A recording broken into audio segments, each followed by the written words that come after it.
Around the year 500 AD, a Greek historian by the name of Zosimus was in the middle of writing his Historia Nova, a new history of Rome, at Constantinople, modern-day Istanbul, the capital of the Eastern Roman Empire. Zosimus had been born around the time that the Western Roman Empire had fallen and Western Europe had disintegrated into kingdoms ruled by Germanic barbarians, at least from the Roman perspective. Perhaps it wasn't surprising then that Zosimus filled his new history with grim accounts of the invasion of the borders of the Roman Empire in the middle of the 3rd century AD, 250 years before his time of writing. One passage in particular stands out as Zosimus describes the events of the year 253 AD. Here he claims that a group called the Goths, quote, began to invade neighboring provinces, and they advanced by plundering even the territories washed by the Black Sea. So no province of the Romans was spared their devastation. All the cities without fortifications, and most of those provided with walls, were taken. And as well as the war, an epidemic of plague also broke out everywhere, in villages and towns, causing so many deaths as never before. It's an apocalyptic account of a world being devastated, and yet nobody could deny that the account Zosimus provides was broadly accurate. Profound changes had swept through Europe in the 3rd century, changes which meant that Rome would be in trouble once they began. The following explores how the Roman Empire declined and fell between the 3rd and 5th centuries. The first clear signs of the crisis came in 193 AD. A senator by the name of Pertinax had just assumed the position of Roman emperor after Emperor Commodus had been drowned in his bathtub by a wrestler. Pertinax didn't last long either. 3 months after his accession, the Praetorian Guard, the elite bodyguard of the emperors in Rome, killed Pertinax, who had been contemplating reforming how the guard operated and reducing its power. The Praetorians then did something extraordinary. They let it be known that the imperial throne was available to the highest bidder. The lucky winner was Didius Julianus, a senior political figure who had governed several provinces of the empire during a lengthy career. He won the auction by offering huge payments to every member of the Praetorian Guard if he was given the imperial title. He was duly anointed as Pertinax's successor. Unsurprisingly, many people did not feel this was an appropriate way of determining who should rule the empire, and a civil war erupted as multiple generals claimed the imperial title themselves. These were Pescennius Niger, Claudius Albinus, and Septimius Severus. All three could arguably have been said to be emperor. So, combined with Pertinax and Julianus, there were 5 emperors that year. Eventually, Severus emerged victorious. Julianus was dead within 10 weeks of buying the throne, and Niger and Albinus followed him into the underworld in the years after. The following episode is indicative of one of the main problems which would beset the empire in the 3rd century.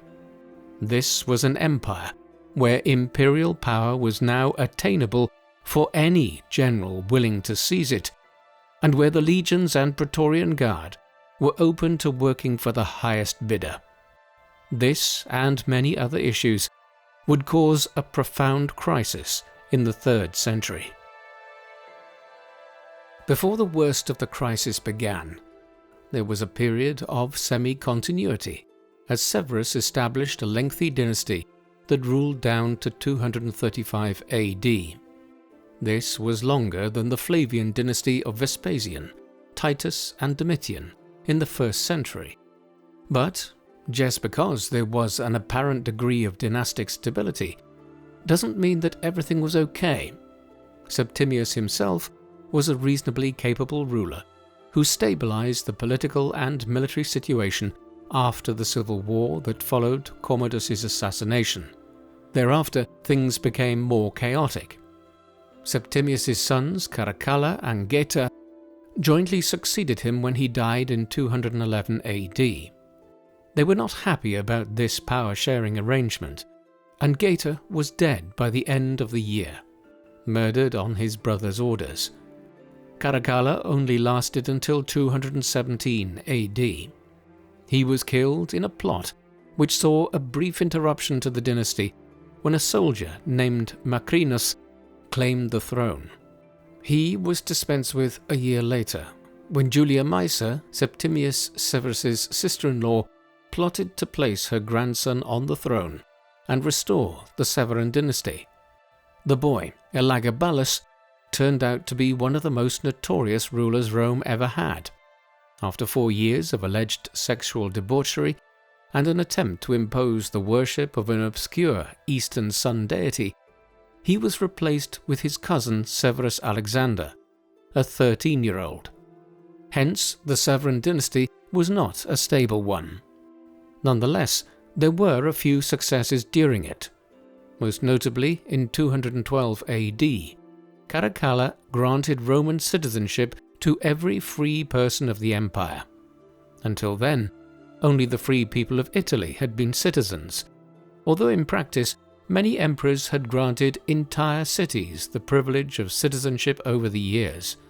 Caracalla's decree reflected the changed nature of the empire. It was no longer a Roman or Italian-dominated state. Septimius Severus had hailed from Libya and was the first emperor not born in either Italy or the old Roman colonies of Hispania. It was not just that the range of people who could aspire to become emperor was changing as the 3rd century began. The society and culture of the Roman Empire itself was morphing into something different. A person who had lived in the time of Julius Caesar, transported to Rome in the 3rd century AD, would have been struck by the changes. While there were still Roman garrisons seen frequently, an increasing number of the soldiers were not Romans or even Italians. In fact, as the 3rd and 4th centuries went on, a situation developed in which a large proportion of those who were doing the fighting for the Romans were Germanic, often born beyond the northern border of the empire in Germania. The Romans themselves had become less militaristic, softened by centuries of wealth and leisure. Another major shift was a changing religious landscape. One element of this was the rise of the Christians, though by the time of the Severan dynasty they were still not an enormous movement. They were not alone as a religion that leaned towards monotheism. Various cults of the sun had emerged in the eastern Mediterranean. Elagabal, that the emperor Elagabalus was named after and worshipped, was one such sun god. Sol Helios was another. Within the military, the worship of Mithras, a god inspired by the Persian monotheistic religion Zoroastrianism, had gained a lot of followers.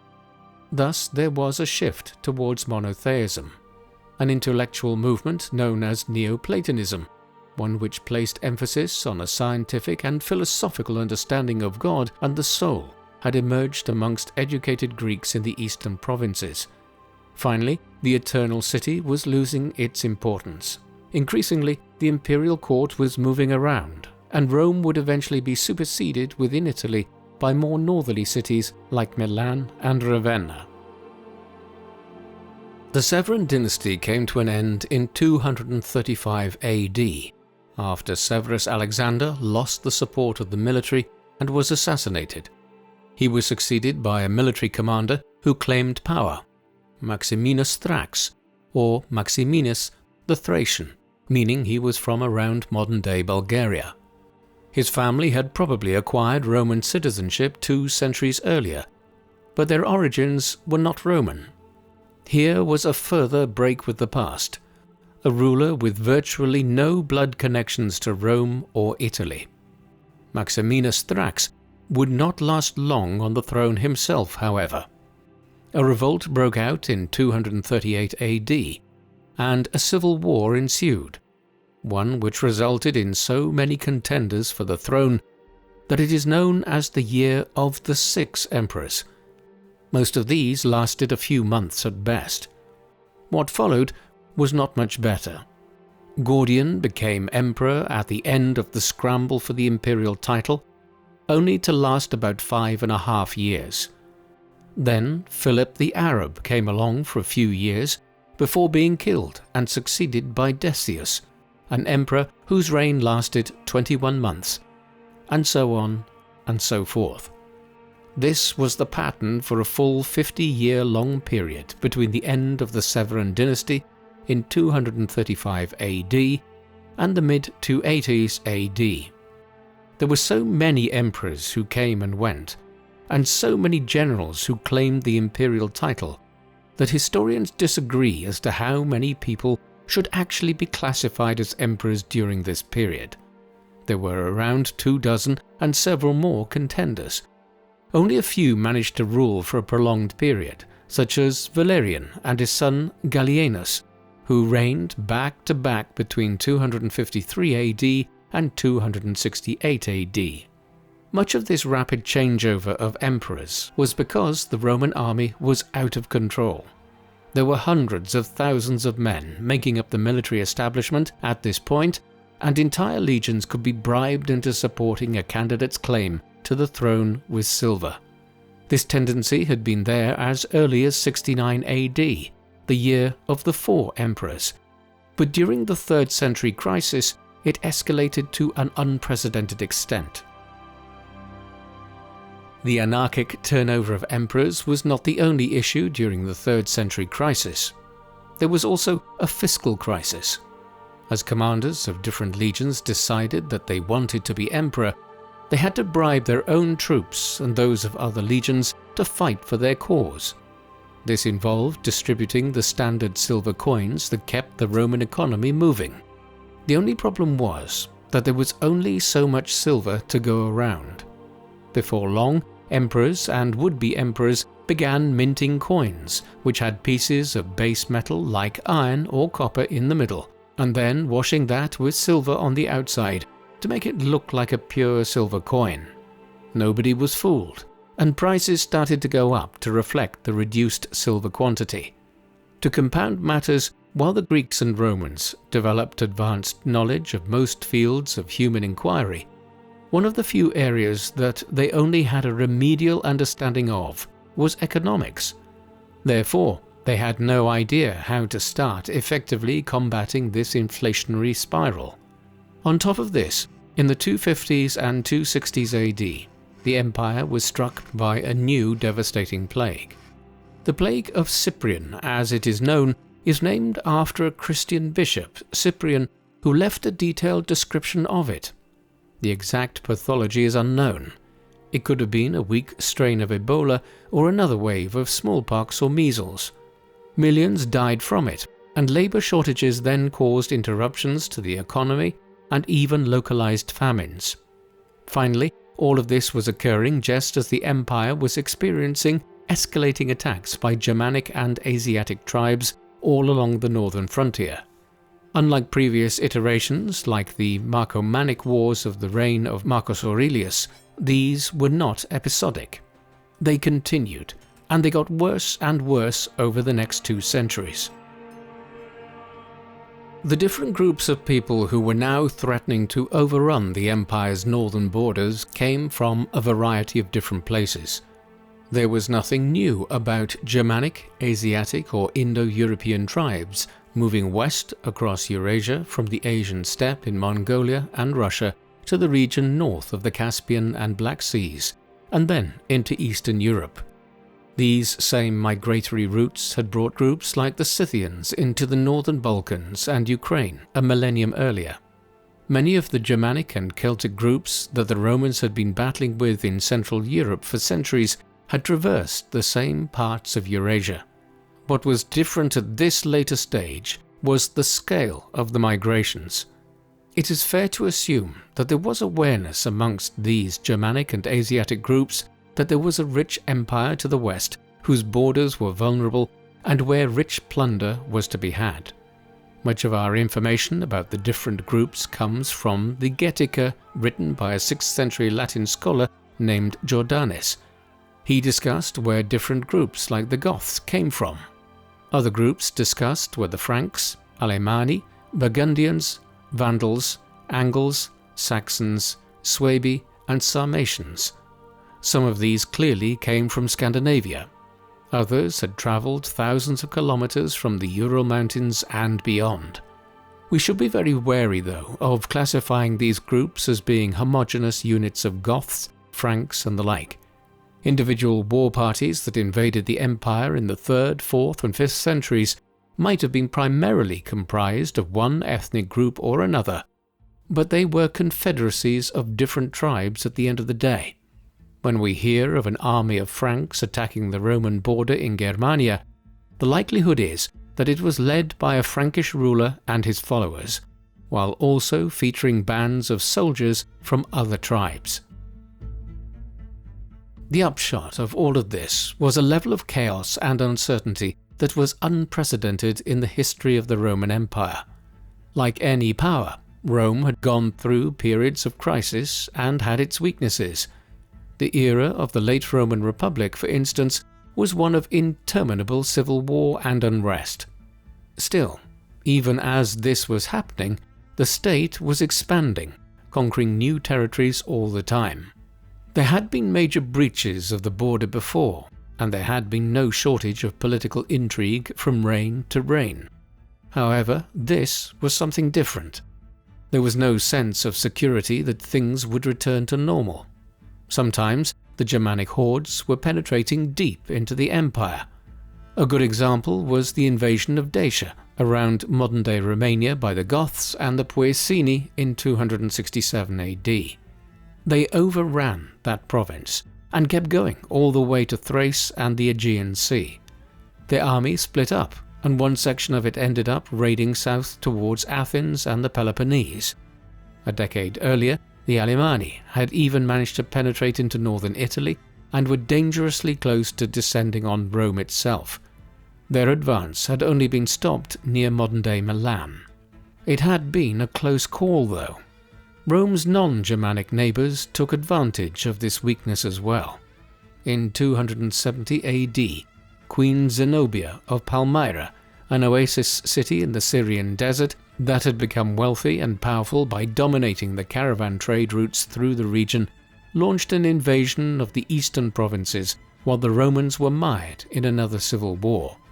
The Palmyrans conquered the Levant, Egypt, and part of Anatolia, and held them for several years before the Romans could reclaim these parts of the empire. Thus, during the 3rd century crisis, the Roman Empire was in freefall. There were some efforts to stabilize matters. In 253 AD, Publius Licinius Valerianus, better known as Valerian, was acclaimed by both legions and the Senate as the new emperor. He came from a traditional Roman family, had served in many of the senior offices within the empire's government, and was a respectable candidate to become emperor, not one of the many military opportunists who had held the position since Commodus's time. He faced an uphill task. The plague was ravaging the empire, and the Sassanid Persians, who in the 220s AD had replaced the Parthian Empire as the dominant power in Persia and Mesopotamia, invaded the eastern provinces.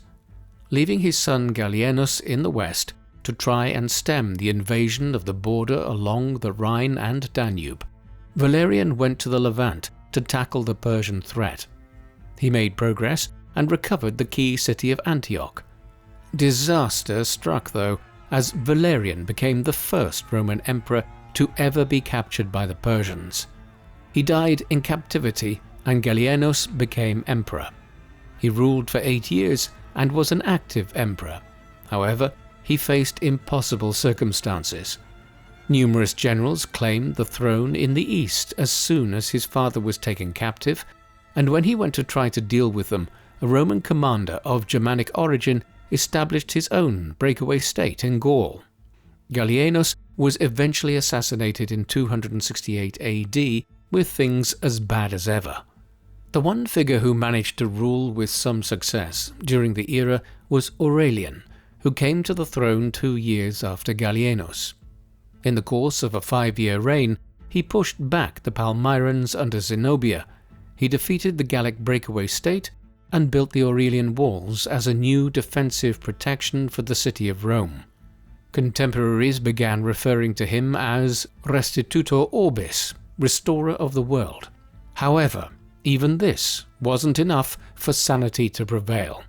He was murdered in 275 AD by members of the Praetorian Guard. Although Aurelian's reign was cut short, he had solved some of the problems that were causing the 3rd century crisis, including taking initial steps to try to reform the coinage and stop the fiscal crisis. The general drift was also towards more stable government, and between Valerian, Gallienus and Aurelian, there seemed to be a desire for more responsible governance after the opportunism of recent years. The time was coming when someone would manage to solve the crisis more comprehensively. Less than 10 years later, a figure arrived onto the scene with just as much ability as well as dynamic ideas about how to reform the empire. Like most emperors by that time, Diocletian had risen through the ranks of the military to become ruler of the empire in 284 AD. He then developed a new system of governance. The problem, as Diocletian saw it, was that the empire was too big for one ruler to deal with all the threats which it faced. If an emperor moved to shore up the eastern border against the Persians, he had no sooner done so when he learned that a massive invasion had occurred along the Rhine or Danube. Then, when he went to Europe, a commander would claim the throne in Syria. In order to tackle this dilemma, Diocletian devised a system known as the Tetrarchy. Through this, there would be a college of 4 emperors. 2 senior emperors would hold the title of Augustus, while the 2 more junior ones would be known as Caesar. Once the Augusti died or retired, the junior emperor would be promoted, and a new man would be installed as the more junior Caesar. And Augustus and Caesar would rule over the eastern provinces, and the other 2 would rule over the western half of the empire. In this way, the Tetrarchy, headed by Diocletian, began stabilizing the empire. He ruled until he retired in 305 AD, the longest reign since the days of Antoninus Pius and Marcus Aurelius. Diocletian has always had a mixed reputation. On the one hand, there is no denying that he brought some much-needed stability to the empire. However, on the other hand, he was viewed very critically by Christian writers right down to modern times, because in 303 AD he initiated what is known as the Great Persecution. This was a major campaign to strip the Christians of the empire of their legal rights and to crush the ascendant religion. Christianity had emerged in the middle of the 1st century AD in Roman Judea. It remained a very minor religious sect in the eastern Mediterranean for a long time thereafter. Estimates of the number of Christians at any one time are speculative, yet it is fair to assume that there were no more than a few 100,000 Christians by the second half of the 2nd century. It was only during the 3rd century that this peculiar new religion, with its emphasis on one all-powerful God, really started to gain a lot of adherents. Historians have pondered why Christianity suddenly became so popular. It must have been related to some degree to the 3rd century crisis. As all of the foundations of Roman society were rocked and uncertainty prevailed, people turned to a religion which offered salvation in the afterlife. It was especially attractive to the poor and the huge slave population of the empire. The state was concerned by its rise too. Although Christian writers would later argue that their brethren had been persecuted for centuries, it was only during the brief reign of the Emperor Decius between 249 AD and 251 AD that a systematic program of persecuting the Christians began. These measures were ineffective, and by 300 AD there were several million Christians around the empire. Diocletian's measures aimed to curb their growth. The Great Persecution might have proved effective if it had been persevered with over time. This was not to be the case, though. Within just a few short years, there was an individual emerging as one of the College of Emperors who would change the religious stance of the Roman state, and with it the course of history forever. Flavius Valerius Constantius, better known as Constantine I or Constantine the Great, was born in the early 270s AD. His father had been promoted by Diocletian to serve as Caesar, one of the junior emperors within the Tetrarchy, in 293 AD. He subsequently was promoted to the more senior imperial office in 305 AD after Diocletian retired. Constantine enjoyed a rapid ascent as a result, and when his father died unexpectedly in 306 AD, his legions proclaimed Constantine as the new emperor. This called the Tetrarchy system into question, and a fresh series of civil wars followed. Slowly, over a period of 20 years, Constantine defeated all of his rivals and claimed full power across the empire. In the early years, his primary opponent in the western provinces was another emperor called Maxentius. Constantine defeated him at the Battle of the Milvian Bridge, one of the main bridges across the river Tiber, at Rome, on the 28th of October 312 AD. Christian writers later asserted that Constantine had a vision on the eve of the battle which convinced him that he would win victory, as it was the will of the Christian God. It is worth noting that Constantine's mother was a Christian, and this was not as radical a shift towards the new religion on his part as it might first appear. If he had been exposed to Christianity in his earlier years, it now became his faith. After his victory at the Milvian Bridge, he issued the Edict of Milan in 313 AD, providing religious tolerance to Christians and ending the Great Persecution. At this early juncture, Constantine was not attempting to establish Christianity as the one and only state religion, but a major shift had taken place, and Christianity was now in official ascendancy. Constantine was not just responsible for issuing the Edict of Milan. His reign was very significant in other ways. After he defeated his other rivals in the eastern provinces, he decided that a new capital was needed in the east. The region around the Bosporus, the small waterway that divides the Balkans from Anatolia in what is now western Turkey, was an ideal location. This was more or less equidistant from the two arenas where Roman emperors were constantly needed, the Rhine and Danube frontiers and the eastern frontier in Syria. There was already a long-standing Greek settlement here, Byzantium. Constantine now ordered that a vast new city should be developed. It became known as Constantinople, a name it would officially hold until 1930, when the Turkish government renamed it Istanbul. Constantinople became the capital of the eastern Greek half of the empire, a new Rome for a new age. As it was being developed, the first major ecumenical council of the Christian Church was held at the city of Nicaea, on the other side of the Bosporus in western Turkey in 325 AD. At this gathering, the Christian Church, which at this juncture had no centralized authority to speak of, was organized and many doctrinal issues were adjudicated on.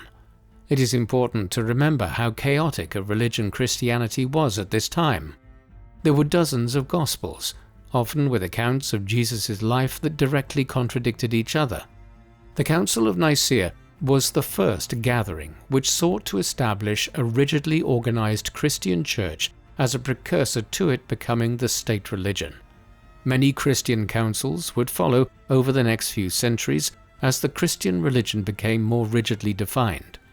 That it was now in the ascendant was largely owing to Constantine's longevity. He lived and ruled until 337 AD.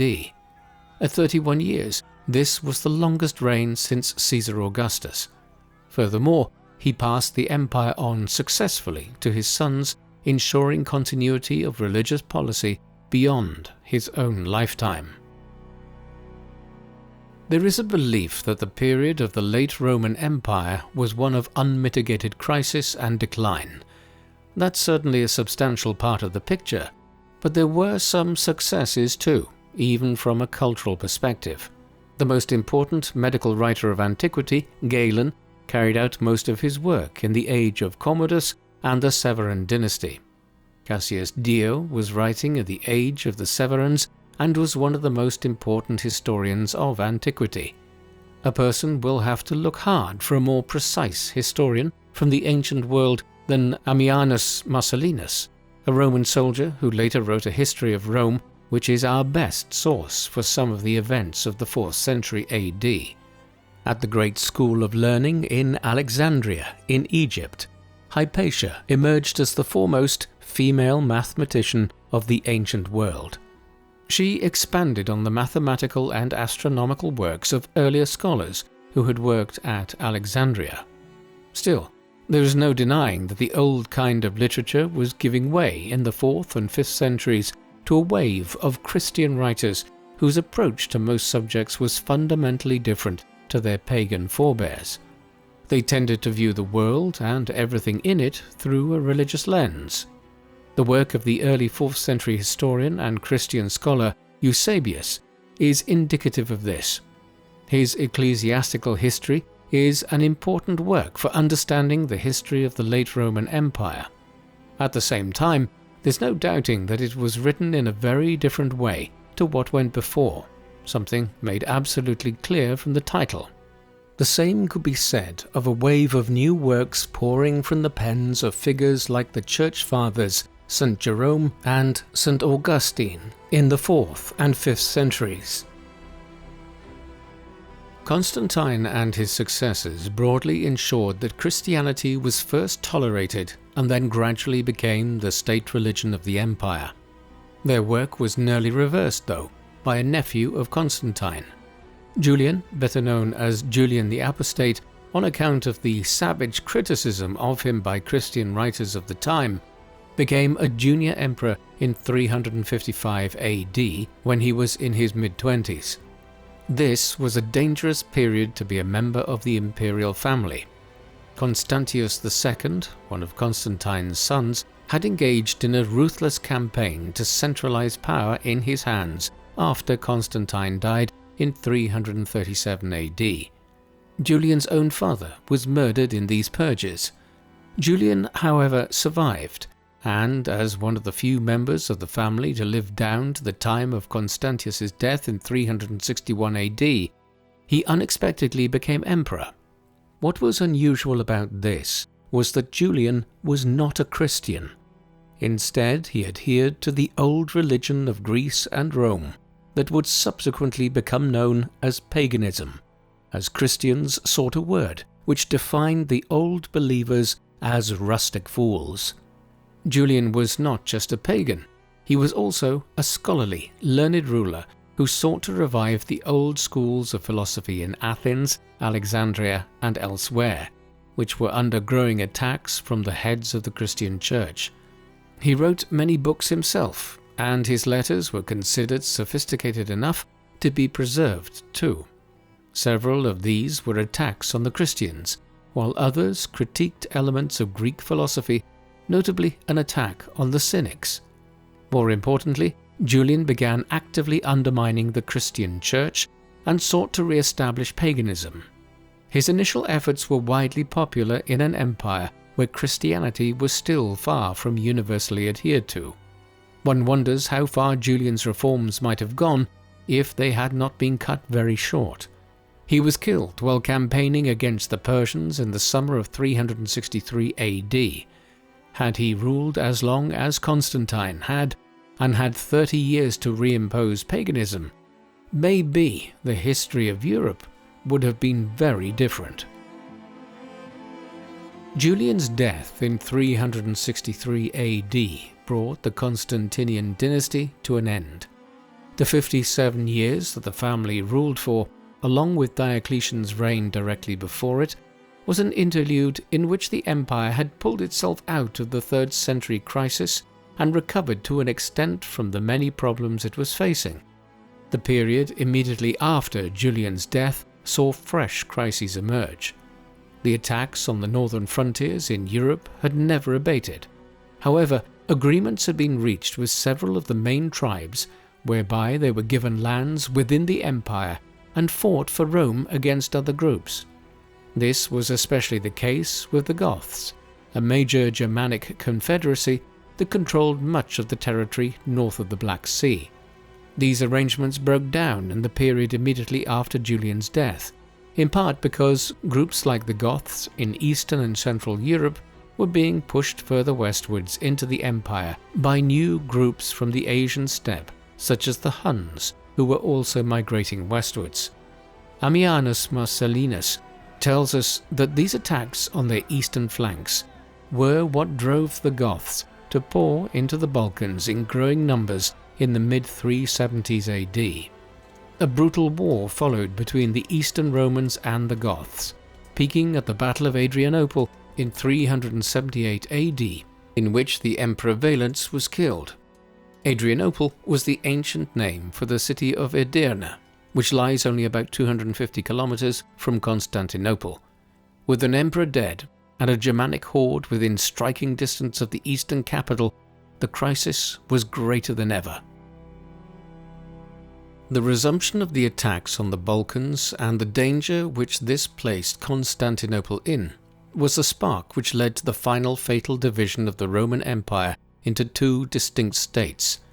Diocletian's tetrarchy had already started the process, whereby the western and eastern halves of the empire were divided up between different members of the imperial college. Then Constantine had a new capital built for the eastern half of the empire. All of this was compounded by the fact that the Roman Empire had always been an empire of two halves. The provinces around the eastern Mediterranean remained Greek-speaking and more indebted to Greek culture, while Latin was the main language of the western provinces. With the Gothic War and the latest assaults on the Balkans, both sides came under renewed pressure. Theodosius, who succeeded Valens after the Battle of Adrianople, managed to keep the empire united during his lengthy reign. But when he died in 395 AD, the western provinces became the domain of one of his sons, Honorius, and the east was ruled by another son, Arcadius. Both sons were young and inexperienced, and the two halves of the empire were controlled by advisors and military commanders who had no vested interest in keeping the Roman Empire intact. A clear sign of the fact that the Western Roman Empire was now distinct from the Eastern Roman Empire was seen when the government of the Eastern Empire encouraged Alaric, king of the Visigoths or Western Goths, to end his attacks on the Balkans and instead head further west to attack the Western Empire. Alaric led his men off to Italy in 401 AD. This clearly signaled that the Western and Eastern Roman Empires were now distinct states. The government in Constantinople had been willing to unleash the Goths against the Western Empire to save themselves. Alaric spent years campaigning in Italy, sometimes returning to the northwest of the Balkans around modern-day Croatia to regroup before proceeding into the peninsula again. His army during these attacks numbered upwards of 30,000 men. This was not an enormous force when we consider that at the height of its campaigns of conquest centuries earlier, the Romans had been fielding armies of 70,000 or 80,000 men in some instances. The Western Empire's resources, though, were stretched extremely thin at this point, and they were fighting on several fronts in Gaul and Germania against other groups like the Franks and the Vandals. Alaric was able to lay siege to Rome itself for the first time in 408 AD. He called off the siege after a short period once the citizens of the Eternal City paid him a huge tribute in gold, silver, and other precious commodities. The reprieve was a brief one. He returned again in 409 AD, and then, on the 24th of August 410 AD, the Goths finally entered and sacked the city of Rome. It is hard to overstate how much of a psychological blow this event was. St. Jerome, one of the leading church fathers, was living in the eastern extremity of the empire in Bethlehem when the news reached him of what Alaric and the Goths had done. Writing to a friend named Principia, he stated, "My voice sticks in my throat, and as I dictate, sobs choke my utterance. The city which had taken the whole world was itself taken." Contemporaries had known for decades that Rome's control of the known world was weakening. Here was a sign that its empire's days might be numbered.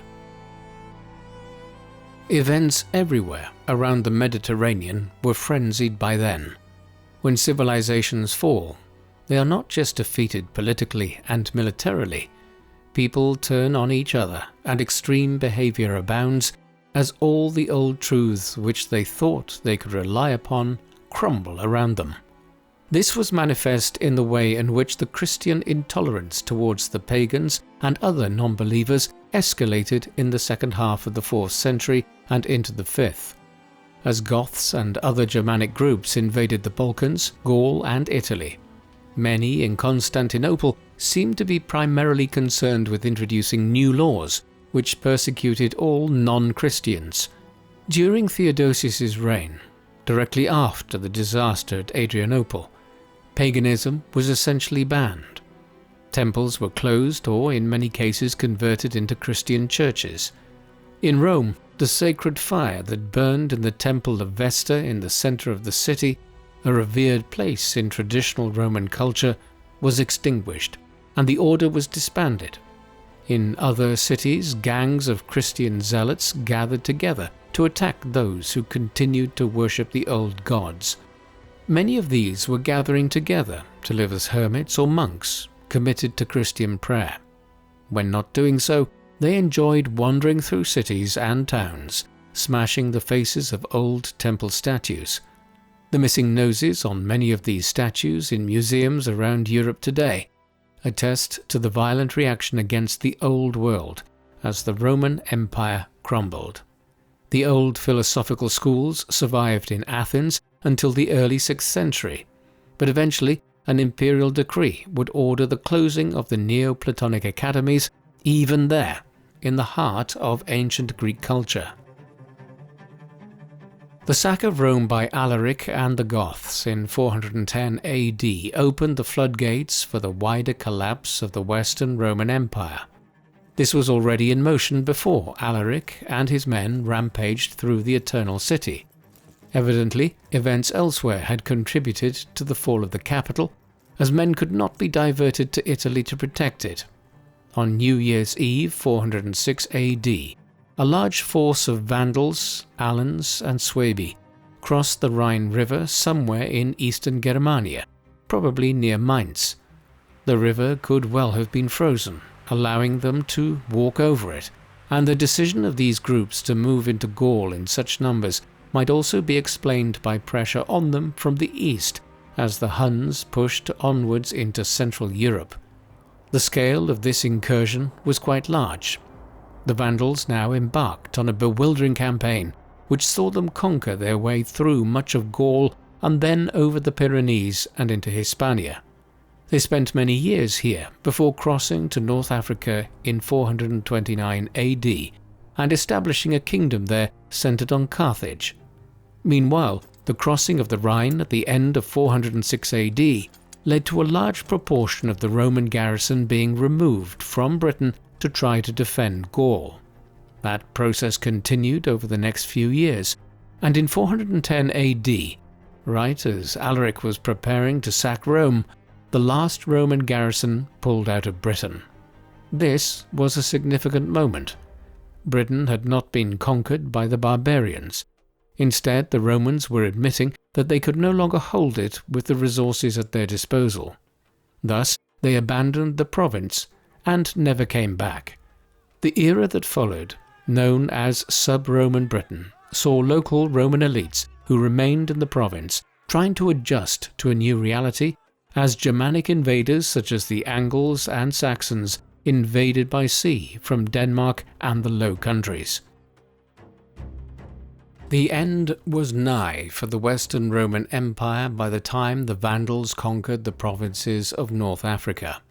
To compound their difficulties, the power that had now been pushing the Goths, Franks and Vandals and others westwards into Rome's provinces now materialized as a direct threat to Rome. The origins of the Huns, like so many other groups that migrated into Europe in ancient and early medieval times, are not completely clear. There's no doubt that they came from somewhere around the Asian steppe, north of the Himalayas, or Central Asia and into Mongolia. It has been theorized that they are the same people who were referred to as the Xiongnu by Chinese writers centuries earlier. Whatever their specific origin might have been, what's undoubted is that they began migrating in very large numbers towards the Ural Mountains and then north of the Caspian Sea to descend into Eastern Europe in the 4th century AD. Their arrival pushed the Goths into the Balkans and later led the Vandals and others to cross the Rhine in great numbers in 406 AD.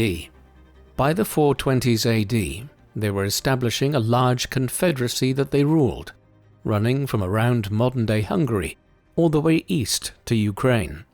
They began threatening the Western Roman Empire following the rise to power of Attila as their ruler in 434 AD. He succeeded in uniting several other Germanic and Asiatic groups under Hun rule, and then terrorized both the Western and Eastern empires in the 440s AD.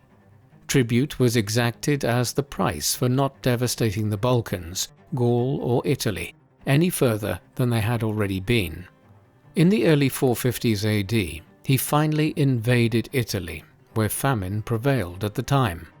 The Western Roman Empire might well have come to an end right at this stage had Attila not died in 453 AD. Still, its complete weakness was evident to all. In 455 AD, the Vandals became the second group to sack the city of Rome in less than half a century, sailing from North Africa to do so and leaving their name behind as a byword for mindless destruction. The end of the Western Roman Empire came fairly quickly after this. The North African provinces, covering modern-day Morocco, Algeria and Tunisia, had already been lost to the Vandals since the 430s AD. Roman Britain had been abandoned in 410 AD. This meant that only Hispania, Gaul, Germania west of the Rhine, and Italy were still, at least notionally, under the control of the Western Roman emperors, though there were large parts of these that were beholden to Germanic bands who settled across them. For instance, the Suebi, who had crossed the Rhine with the Vandals in 406 AD, had carved out a territory for themselves in Hispania. This process accelerated after the Hun threat diminished, as the Roman government was practically crippled at this point and could do little to resist further incursions.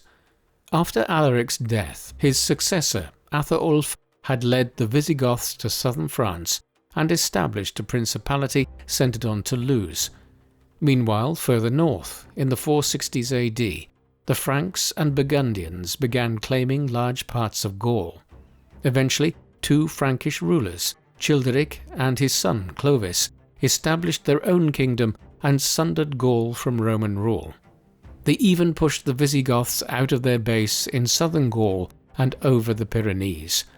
The Visigoths established a kingdom in Hispania that would last for over 2 centuries until the Muslim conquest of the early 8th century. Finally, the Ostrogoths, or Eastern Goths, and several other groups pushed into Italy and took over the peninsula. In 476 AD, the leader of this confederacy of Germanic tribes, a man named Odoacer, deposed the last Western Roman emperor, a child named Romulus Augustulus, and named himself King of Italy. The Western Roman Empire was no more. Although the Western Roman Empire had come to an end, there were already political institutions emerging to take its place.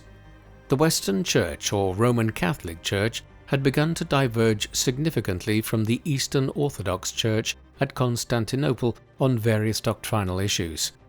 Now it started to play a decidedly more political role in Western Europe.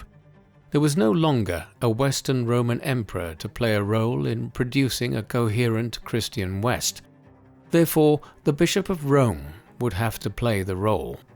The mission was vitally important from a Christian perspective.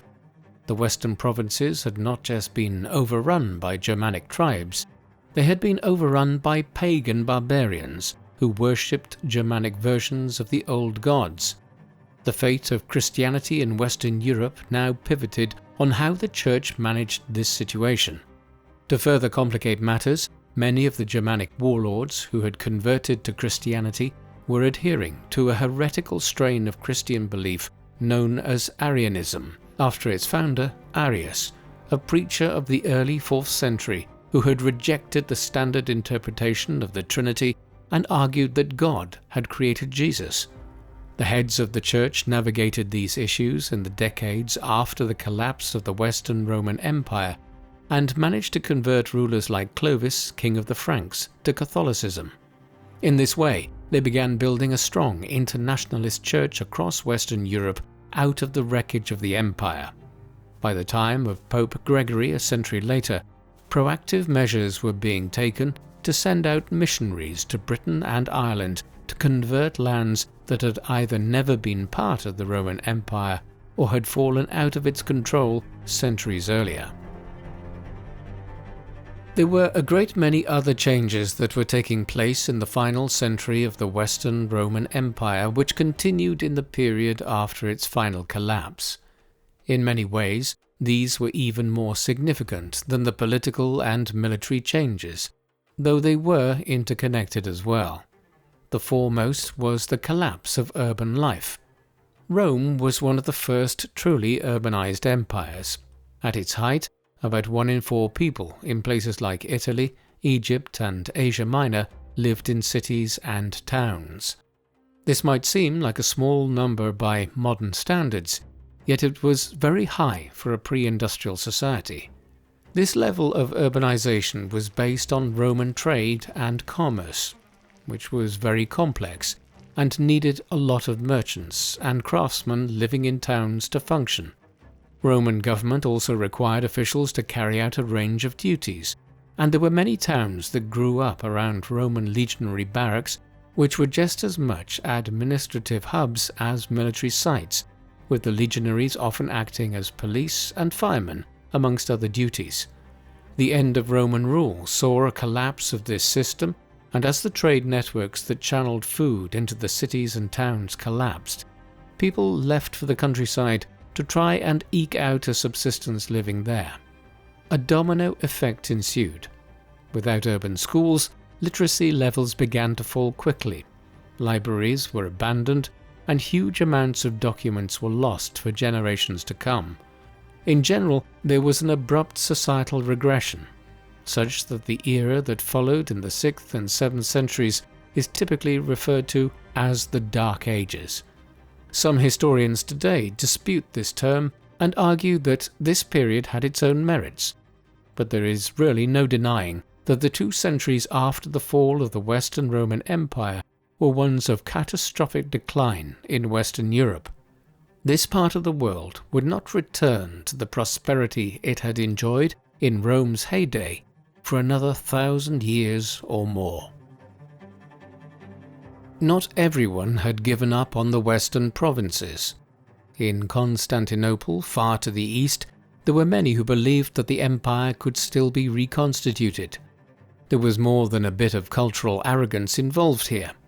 For ministers advising the Eastern emperors, it was the obvious thing to suggest that the mighty Romans would fight back and reclaim the lost lands from the barbarians who had conquered them. The fall of the West was surely just a temporary aberration, such people mused. One emperor decided to try and put this theory into practice. Justinian had risen to the throne in 527 AD. He came from a humble background, and his ascent was due to the rise of his predecessor, his uncle Justin I, who had risen through the military to become emperor. Justinian would rule for nearly 40 years, and during that time he accomplished a lot, not least the codification of the Roman civil law into the Corpus Juris Civilis, a law code that informs the law of virtually every country in the world today to one degree or another. A few years into his reign, Justinian dispatched an army under his general Belisarius to head west and begin the reconquest of the Western Roman Empire. He met with striking success, conquering the kingdom of the Vandals in North Africa in a swift campaign. He then proceeded on to Italy and sent detachments eventually as well to Hispania. By the 540s AD, control had been re-established over much of Italy, the Mediterranean coastal regions of Spain, and parts of North Africa. Nevertheless, this re-ascendancy in the Western Mediterranean would prove to be short-lived. A series of crises in the century that followed deprived the Eastern Romans of virtually all the land conquered by Belisarius on Justinian's behalf. In Italy, a new Germanic people, the Lombards, descended into the peninsula in the 560s AD and pushed the Easterners back. More significantly, in the mid-620s AD, the Prophet Muhammad and his Arab followers began their prolific series of conquests, beginning in Western Arabia, then spreading into the Levant and Asia Minor, while other armies headed off west across the Maghreb. In 698 AD, the Eastern Roman Empire's hold on Carthage, the foremost city of the reclaimed lands in North Africa, was lost when the Arabs captured it. Long before that, in 674 AD, the Arabs had laid siege to Constantinople for the first time. Its stout walls would withstand the Arab onslaught on this occasion, and several others over the next half-century. That being said, they were also losing lands in the Balkans as a new wave of migrations across Eurasia began, this time bringing Slavic groups like the Avars and Bulgars to the gates of Constantinople. Ultimately, the Eastern Roman Empire became a shell of itself as the centuries went by. All thought of reclaiming the western provinces again disappeared, as preserving what remained of the empire in the eastern Mediterranean became the main goal. And it was not simply that it was a declining power, it was also a changed one. While the Eastern Roman Empire was theoretically still a part of the Roman Empire that had survived, culturally it drifted away completely from what Rome had been over time. Ministers and emperors in Constantinople spoke Greek. They followed a form of Christianity which was different to the Roman Church. They adopted a court culture that was more Oriental than Roman, and their art and architecture diverged comprehensively from that of Rome over time. In recognition that this was a very different entity, rather than still being a branch of the old Roman Empire, historians tend to refer to this from the 6th century AD onwards as the Byzantine Empire, rather than the Eastern Roman Empire. There were other survivals and legacies. The Roman Catholic Church had kept alive some semblance of Rome's grandeur in the West, and many of the Germanic kings there made occasional claims to being the successors to the Roman emperors.